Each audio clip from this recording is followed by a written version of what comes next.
when cargo worth $30 billion a year was passing through Kennedy Airport. The challenge of relieving airlines of their cargo and freight carriers of their trucks had become the principal pastime for scores of local lifestyles. Jimmy Burke was the king. Furs, diamonds, negotiable securities, even guns were routinely pilfered or hijacked from the airport by Burke and his crew. Information was channeled to Jimmy from every corner of the airport. Cargo handlers in debt to loan sharks knew they could work off their obligations with a tip on a valuable cargo. One Eastern Airlines truck driver, indebted to one of Jimmy's bookies, agreed to accidentally drop some mail pouches along the road leading from behind the plane loading area to the post office. The pouches turned out to contain $2 million in cash, money orders, and stocks. The airport was also an ideal place to use stolen credit cards to buy thousands of dollars worth of airline tickets, which could then either be cashed in for full reimbursement or sold at 50% discounts to willing customers. The customers were often legitimate businessmen and show business celebrities whose travel costs were high. Frank Sinatra Jr.'s manager, Tino Bartzi, was one of the crew's best customers.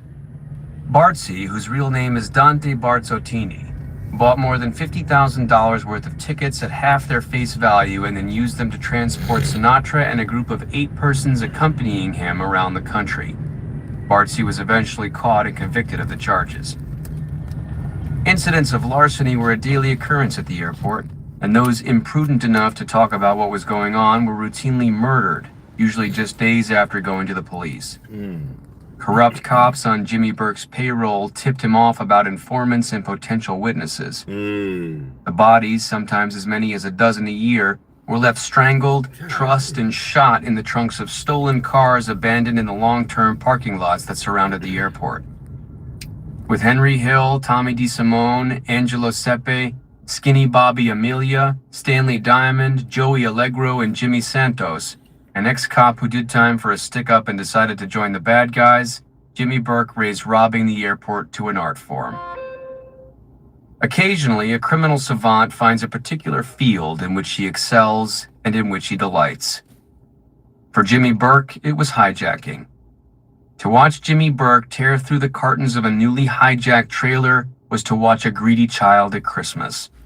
He would rip into the first few stolen crates until his passion to possess and touch each of the stolen items abated.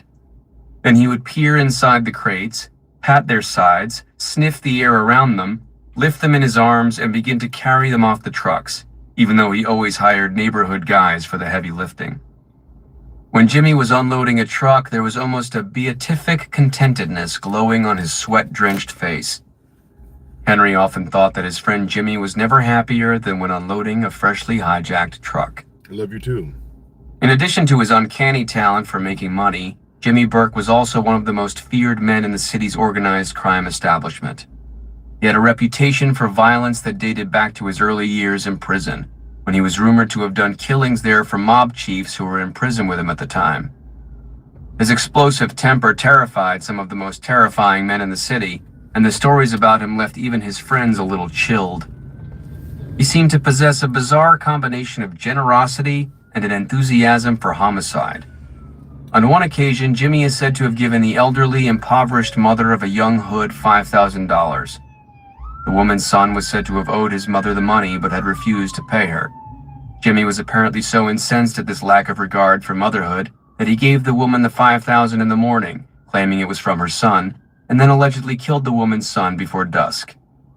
Wow. In 1962, when Jimmy and Mickey decided to get married, he discovered that Mickey was being bothered by an old boyfriend who was calling her on the phone, yelling at her on the street, and circling her house for hours in his car. On the day Jimmy and Mickey Burke were married, the police found the remains of his wife's old boyfriend. The body had been carefully cut into over a dozen pieces and tossed all over the inside of his car. But it was Jimmy's talent for making money that clearly won him a place in the hearts of the mob's rulers. He was so extraordinary that in an unprecedented move, the Colombo crime family in Brooklyn and the Lucchese family in Queens negotiated to share his services. The notion that 2 Italian-run crime families would even consider having a sit-down to negotiate the services of an Irishman only added to the Burke legend. Still, none of his friends ever really knew very much about Jimmy Burke. In fact, even Jimmy didn't know very much about himself. He never knew exactly when and where he was born, and he never knew either of his real parents. According to the records of the Manhattan Foundling Home, he was born July 5th, 1931, to a woman named Conway. At the age of 2, he was designated a neglected child and entered into the Roman Catholic Church's foster care program.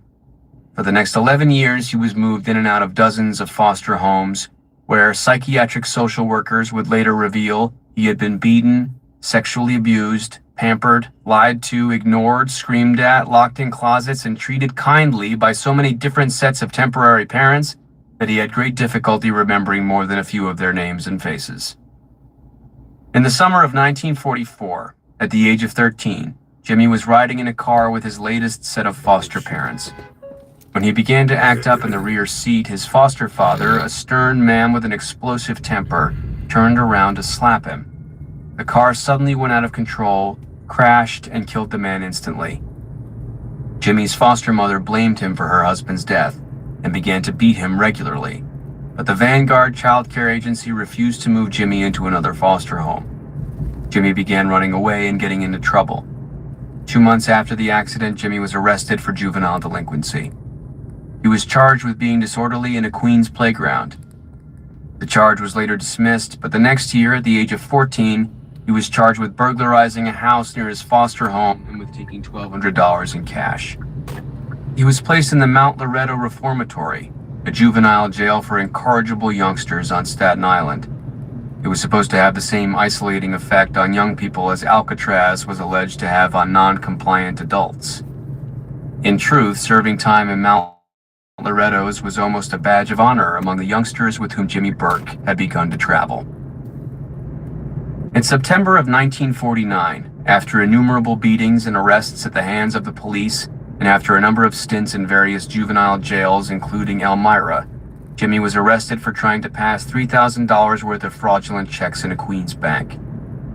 Because of his youth and innocent appearance, Jimmy had been used as a passer by Dominic Cherami, a Bensonhurst Brooklyn hood who headed a gang of professional check cashers. In the squad room on the second floor of the 75th Precinct in Queens, detectives cuffed Jimmy's hands behind his back and began punching him in the stomach in an effort to get him to implicate Cherami in the scheme. Jimmy took the beating and refused to talk. He was sentenced to 5 years in Auburn for bank forgery. He was 18. It was his first trip to an adult prison. The day he walked into Auburn, a huge stone prison with steel gates set in a frozen stretch of upper New York State, Jimmy was greeted by over a dozen of the prison's toughest inmates. They had been awaiting his arrival in the prison reception area. 2 of the men approached Jimmy. They were friends of Dominic Cherami, and they were grateful for what he had done on Cherami's behalf. They told him that if he had any problems in Auburn, he should come to them. Jimmy Burke had met the mob. The thing you've got to understand about Jimmy is that he loved to steal. He ate and breathed it. I think if you ever offered Jimmy $1 billion not to steal, he'd turn you down and then try to figure out how to steal it from you. It was the only thing he enjoyed. It kept him alive. As a kid, he stole his food. He rolled drunks. All those years, he was really living on the streets until he'd get picked up and turned over to the Foundling Home. Then he'd go to another foster home or a reform school until he ran away again. He used to sleep in parked cars. He was a little kid. He had a couple of places to sleep and wash in the backstretch at Aqueduct. Between the ages of 16 and 22, Jimmy had only been out of jail a total of 86 days. Jimmy's childhood was spent either behind bars or on the lam and stealing. It got so that the bars didn't bother him. They made no difference to him whatever. He didn't even see the bars. He was invulnerable. By 1970, Jimmy owned hijacking at Kennedy Airport. Of course, he had Paulie's okay, but it was Jimmy who decided what and when shipments and trucks were worth taking. It was Jimmy who picked the crew for each job, Jimmy who lined up the fences and drops. You've got to understand, we grew up near the airport. We had friends, relatives, everybody we knew worked at the airport. To us, and especially to guys like Jimmy, the airport was better than Citibank. Whenever Jimmy needed money, he went to the airport. We always knew what was coming in and what was being shipped out. It was like the neighborhood department store. Between boosting cargo and hijacking trucks, Kennedy Airport was an even bigger moneymaker than numbers. We had people working for the airlines, people with the Port Authority, we had cleanup crews and maintenance workers, security guards, the waiters and waitresses at the restaurants, and the drivers and dispatchers working for the air cargo trucking companies. We owned the place. Sometimes a trucking company boss or some foreman would get suspicious that one of their employees was tipping us off and try to fire them. If that happened, we talked to Paulie, who would talk to Johnny Dio, who ran the unions, and the guy would always keep his job. The union would make a grievance out of it. They'd threaten a walkout. They'd threaten to close the trucker down. Pretty soon the truckers got the message and let the insurance companies pay. In 1966, at the age of 23, Henry Hill went on his first hijacking. It was not a true hijacking in that the trucks were parked in a garage rather than traveling along the road when they were robbed, but it was a first-class grade B felony nevertheless. Jimmy Burke invited Henry along on the heist. Jimmy had found out about 3 cargo trucks filled with home appliances that were being stored over the weekend in one of the freight garages just outside the airport. He also had a buyer, a friend of Tuddy Vario's, who was going to pay $5,000 per truck. As always, Jimmy had great inside information. The garage had very little security, and on Friday nights there was only one elderly watchman on duty. His job was mostly to prevent vandalism by youngsters. On the night of the robbery, Henry had no difficulty getting the watchman to open the gate. He simply told the man that he had left his paycheck in one of the trucks. The moment the gate swung open, Henry poked his finger in the man's back. He then tied the watchman to a chair in a nearby shack. Jimmy knew exactly where the keys were kept and the trucks parked. Within minutes, Henry, Jimmy, and Tommy DeSimone were driving the trucks through the industrial roads of Canarsie on their way to Flatlands Avenue, where Tuddy and the fence were waiting. It was simple and sweet. It was the easiest $5,000 Henry had ever earned. Within an hour, he and Jimmy and Tommy were on their way to Vegas for the weekend. Earlier that day, Jimmy had made reservations for the 3 of them in phony names. Most of the loads hijacked were sold before they were even robbed. They were hijacks to order. We knew what we wanted and we knew where it was going before the job was done. We used to get 2 or 3 jobs a week. Sometimes we'd get 2 a day if we wanted money bad. We'd get up in the morning and go to Roberts, a bar that Jimmy used to own on Lefferts Boulevard in South Ozone Park. Roberts was perfect. There were 3 card tables, a casino craps table, and enough bookmakers and loan sharks to cover all the action in town. There were barmaids who drank Sambuca in the morning. There was Stax Edwards, a black credit card booster who wanted to join the Mayfia. He played a blues guitar on weekends. It was a hangout for truck drivers, freight handlers, cargo dispatchers, and backfield airport workers who loved the action and could drop their Friday paycheck before Saturday morning. But a tip on good cargo loads could make up for a lot of paychecks and buy back a lot of IOUs. Roberts was also convenient. It was next to the Van Wyck Expressway, and just minutes from the Kennedy cargo area, Aqueduct Racetrack, Paulie Vario's new office in a trailer on Flatlands Avenue at the Bargain Auto Junkyard, and the Queens County Courts, where we got our postponements. The customers were often legitimate retailers looking for swag. There was also a whole army of fences who bought our loads and then sold pieces of the loads to guys who had stores or sold the swag off the backs of their trucks or at factory gates or to a whole list of customers who usually retailed the swag themselves to their relatives or to the people they worked with. We were a major industry. Lots of our jobs were called give-ups as opposed to stick-ups, which meant the driver was in on it with us. For instance, you own the driver who leaves the airport with a $200,000 load of silk. An average score, but nice. Somewhere along the road, he stops for coffee and accidentally leaves the keys in the ignition. When he finishes his coffee, he discovers that the truck is gone, and he immediately reports the robbery to the police. The give-up guys were the ones we always had to get Johnny Dio to protect when their bosses tried to fire them. The guys with the guns who did the actual hijackings usually got a fixed rate. They'd get a couple of grand just for sticking a gun in the driver's face, whether it was a good score or lousy, whether the truck was full or empty. They were like hired guys. They didn't share in the loot. In fact, even Jimmy, who hired most of the guys who did the stick-ups, didn't share in the ultimate sale of the loot. We would usually sell pieces of the load to different buyers, wholesalers and distributors and discount store owners, who knew the market and had the outlets where they could get near a retail price. On an average hijacking, we'd know the truck number, what it was carrying, who was driving it, where it was going, and how to circumvent the security devices like triple lock alarms and sirens. We usually tailed the driver until he stopped for a light. We'd make sure that he wasn't being followed by backup security. We used 2 cars, one in front and one behind. At the light, one of the guys, usually Tommy, Joey Allegro, or Stanley Diamond, would stick a gun in the driver's face and put him in the car while other guys drove the truck to the drop.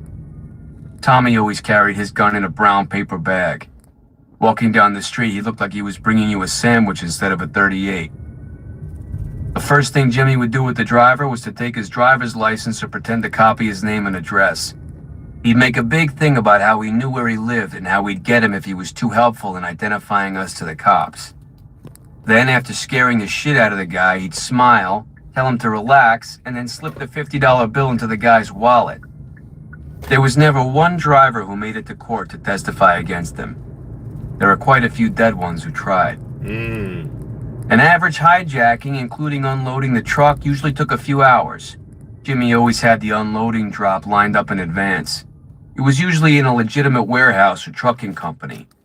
The guy in charge of the warehouse could pretend afterward he didn't know what was going on. Jimmy would just come in with some stuff to unload. He paid the warehouse operators $1,500 a drop, and sometimes we had to store the stuff there overnight. Some warehouse owners were getting $5,000 a week from us. That's a lot of money. We had our unloaders who got about $100 a day. They were local guys we knew and trusted, and they worked like dogs. When the truck was empty, we'd abandon it and tell the guy babysitting the driver to let him go. The drivers were usually dropped off somewhere along the Connecticut Turnpike. I got into hijacking because I had the customers looking for the merchandise. I was a good salesman. Early on, Jimmy told me that I should start using some of the same people who were buying my cigarettes to buy some of the swag. But I was already looking out for big buyers. I had a drugstore wholesaler who had discount stores all over Long Island. He'd take almost everything I had. Razor blades, perfume, cosmetics. I had a guy in the Schick razor blade factory in Connecticut who smuggled cartons of blades out for me to resell at 20% below the wholesale price. When that was going well, I'd make between $700 and $1,000 a week just on blades. I had a furrier who would buy truckloads of pelts, top dollar, mink, beaver, fox. I had Vinny Romano, who was a union boss down at the Fulton Fish Market, who would buy all the frozen shrimp and lobster I could supply, and we could always supply the bars and restaurants with hijacked liquor at better than half the price. It was overwhelming. None of us had ever seen opportunities for such money before. The stuff was coming in on a daily basis. Sometimes I'd go to Jimmy's house and it looked like a department store. We had the basement of Robert's so loaded down with stuff that there was hardly enough room to play cards. Freight foremen and cargo workers used to bring this stuff to us on a daily basis, but still we felt that we had to go out and snatch the trucks ourselves. Waiting for the loads to come to us wasn't cooking on all burners. And why not? Hijackings were so public that we used to fence the stuff right out in the open. One of the places I used to go with Jimmy and Paulie was the Bamboo Lounge, a high-class rug joint on Rockaway Parkway right near the airport. It was owned by Sonny Bamboo, but his mother watched the register. A little old lady, she was at that register from morning till night. Sonny Bamboo's real name was Angelo McConaughey, and he was Paulie's brother-in-law. The joint was set up to look like a movie nightclub, with zebra-striped banquettes and bar stools and potted palm trees sticking up all around the place. No matter when you walked in the place, it was always the middle of the night. Sonny Bamboo's was practically a supermarket for airport swag. It was so well protected by politicians and the cops that nobody even bothered to pretend it was anything but what it was. It was like a commodities exchange for stolen goods. Outside, there were big cars double parked, and inside guys were screaming and drinking and yelling about what they wanted to buy or what they needed to have stolen. Fences from all over the city used to show up in the morning. Charlie Flip ran most of the business, and he used to buy and sell dozens of igloos or metal shipping crates of swag. There were insurance adjusters, truckers, union delegates, wholesalers, discount store owners, everybody who wanted to make a buck on a good deal. It was like an open market. It was a long list of items in demand, and you could get premiums if you grabbed the right cargo. That was another reason for going out and snatching a truck instead of waiting for some cargo guy to steal it for you. Clothing, seafood, fabrics, and cigarettes topped the list. Then came coffee, records and tapes, liquor, televisions and radios, kitchen appliances, meat, shoes, toys, jewelry, and watches, on, all the way down to empty trucks. When stolen securities got big, we used to have Wall Street types all over the place buying up bearer bonds. They would send them overseas where the banks didn't know they were stolen, and then they'd use the hot bonds as collateral on loans in this country. Once the stolen bonds were accepted as collateral, nobody ever checked their serial numbers again. We're talking about millions of dollars in collateral forever. We got robbed on those jobs. At that time, we didn't have any idea about collateralizing foreign loans. The bankers took us to the cleaners. We got pennies for the dollar. During the 1960s and early 1970s, hijacking was big business. Almost no one went to jail. The airlines were happy to underestimate their losses and pick up the insurance money rather than assume the cost, delays, and inconvenience of additional security. The truckers said they were powerless to fight the union, and the union insisted that the airlines were responsible because they refused to spend enough money to safeguard the drivers. To make matters more complicated, the legislators of the state of New York had never gotten around to codifying the crime of hijacking.